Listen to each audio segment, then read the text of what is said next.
வாழ்க வையகம், வாழ்க வையகம், வாழ்க வளமுடன். குரு வாழ்க, குருவே துணை.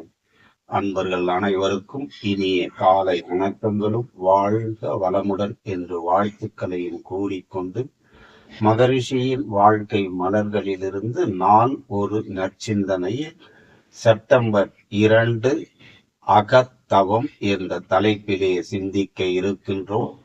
தியானம் என்ற வடமொழி சொல்லுக்கு நேர் இணையான ஒரு தமிழ் சொல் அகத்தவம் ஆகும். இந்த அகத்தவத்திற்கு மகரிஷி கொடுக்கின்ற விளக்கம், மனம் தனது திறமையையும் வல்லமையையும் பெருக்கிக் கொள்ளும் ஒரு பயிற்சி தான் அகத்தவம் என்று கூறுகின்றார். அப்படியானால் மனதின் மூலமாக நாம் பெறுகின்ற உணர்ச்சிகள், அந்த உணர்ச்சியின் பயனாக நாம் அதன் மூலம் அடைகின்ற அறிவிலே தெளிவு, அதுவன் மூலமாக ஏற்படுகின்ற பதிவுகள், இது அனைத்தும் அடங்கியவன்தான் ஒரு மனிதன் என்று சொல்லுகின்றோம். விலங்குகளிடமிருந்தும் உயிரினங்களிடமிருந்தும் உயிரற்ற பொருட்களிலிருந்தும் நம் மனிதனை வேறுபடுத்தி காட்டுவது எது என்று சொன்னால் மனம்தான். அப்படியானால் அந்த மனதை கொண்டு நாம் எப்படி அகத்தவம் இயற்றுவது?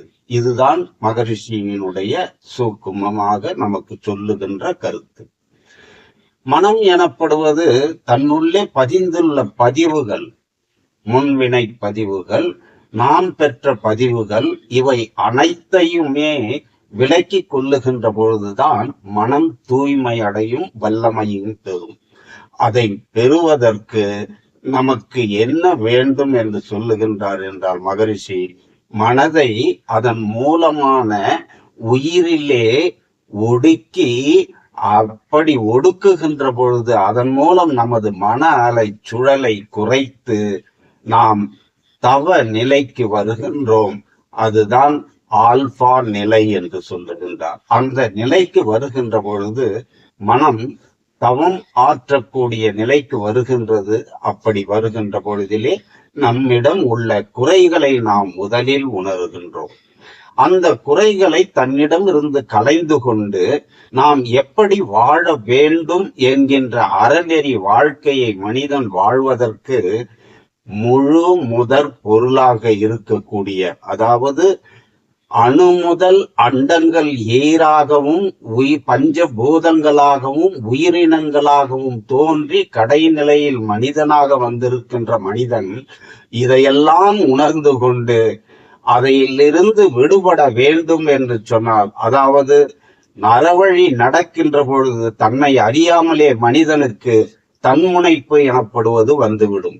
ஆனால் இறைநிலையை உணர்ந்த பிறகு அடைகின்ற அறநெறி வாழ்க்கையிலே அப்படி ஏற்பட வாய்ப்பே இல்லை. அதனால்தான் மகரிஷி என்ன சொல்லுகின்றார், அறநெறி அறநெறி வாழ்க்கை வாழ்ந்தால் மட்டும் போதாது, அதற்கு மூலமான இறைநிலையை உணர வேண்டும். இந்த இறைநிலையை உணர்வதற்கு நாம் எதன் மூலமாக இதை பெறலாம் என்று மகரிஷி சொல்லுகின்ற பொழுது ஒரு பாடலிலே குறிப்பிடுகின்றார். ஒன்றி ஒன்றி நின்று தவமாற்றும் யோகம், உறுதி நுட்பம் சக்தி இவை அதிகமாகும். அன்று அன்று அடையும் அனுபவங்கள் எல்லாம் அறிவினிலே நிலைத்துவிடும். ஆழ்ந்து ஆய்ந்து நன்று என்று கண்டபடி செயல்கள் ஆற்றும் நற்பண்புகள் புலன்களுக்கு அமைந்து போகும். என்றென்றும் கருவிடத்தே அறிவை ஒன்றும் இயற்கை முறை சிறப்புடைத்து இதே தவமாம் என்று குறிப்பிடுகின்றார். அப்படி நாம் மனத்தை தவத்திலே ஒடுக்குகின்ற பொழுது நம்மை உணர்ந்து நம்மிடம் உள்ள குறைகளை களைந்து அதன் மூலம் இறைநிலையை உணர்கின்ற ஒரு மனப்பக்குவம் மனிதனுக்கு ஏற்பட்டு விட்டால், அப்படிப்பட்ட மெய்ப்பொருளாளன் என்ன செய்வான் என்று சொன்னால் நிச்சயம் அறநெறி வாழ்க்கை தான் வாழ்வான்.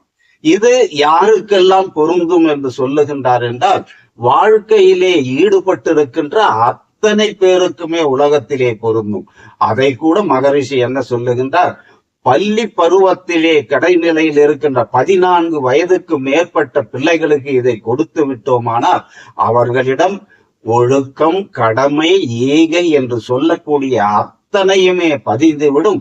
அதன் பின் அவர்கள் வாழுகின்ற வாழ்க்கை அறநெறி தவறாத வாழ்க்கையாக இருக்கும். அப்படி இந்த சமுதாயம் மாறுகின்ற பொழுது இந்த உலகம் நிச்சயம் ஒரு நாள் அமைதி நிலைக்கு திரும்பும் என்று கூறி வாய்ப்பளித்த அன்பர்களுக்கும் வாய்மொழி கேட்ட உங்களுக்கும் என் அன்பின் வாழ்த்துக்களை உரித்தாக்கி, நீங்களும் உங்கள் அன்பு குடும்பமும் உடல் நலம், நீள் ஆயுள், நிறை செல்வம், உயர் புகழ், மெய்ஞானம் ஓங்கி வாழ்க வளமுடன்